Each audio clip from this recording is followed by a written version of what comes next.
ইরানে চলছে America Israel জোটের আস্ফালন। তাদের যৌথ হামলায় নিহত হয়েছেন ইরানের সর্বোচ্চ নেতা আয়াতুল্লাহ আলী খামেনি। কিন্তু ওয়াশিংটন বা তেল আবিব কি জানে তারা কার সাথে লড়ছে?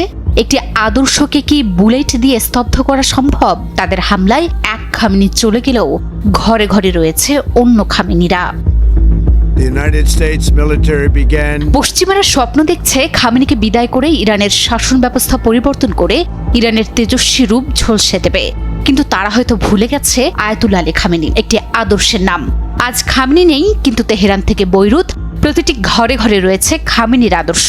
তাই তো শত্রুর রক্তচক্ষুকে তোয়াক্কা না করে তারা বুক চিতিয়ে দাঁড়িয়েছে আধিপত্যবাদের বিরুদ্ধে। রাস্তায় নেমেছে, স্লোগান দিচ্ছে। সর্বোচ্চ নেতাকে হারানোর শোককে তারা রূপ দিয়েছে শক্তিতে।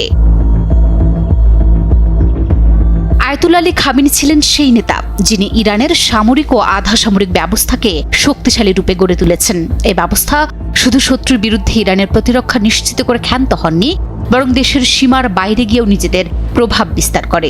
আজকের ইরানের প্রতিরোধ সক্ষমতা তিনি গড়ে তুলেছেন, সাথে ইরানের মনোবলও তিনি করেছেন দৃঢ়। মাথা নোয়ানোর অভ্যাস ইরানি জাতির নেই। সেই আদর্শ সবার মনে স্থাপিত হয়েছে খামেনির দৃঢ়চেতা মনোবল থেকেই। তার এই আদর্শ এখন ইরানের ঘরে ঘরে, যার কারণে পুরো জাতি পরিণত হয়েছে এক সাহসী জাতিতে।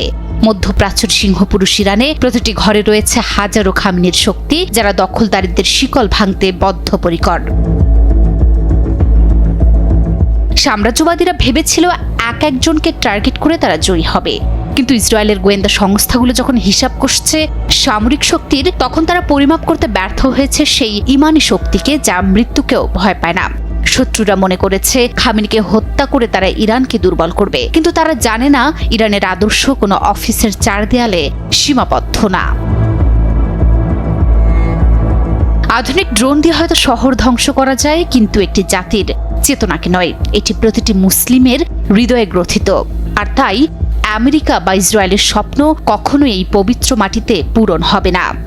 এই জাতির সাথে, এই জাতির আদর্শের সাথে কখনোই পেরে উঠবে না পশ্চিমা দেশগুলো।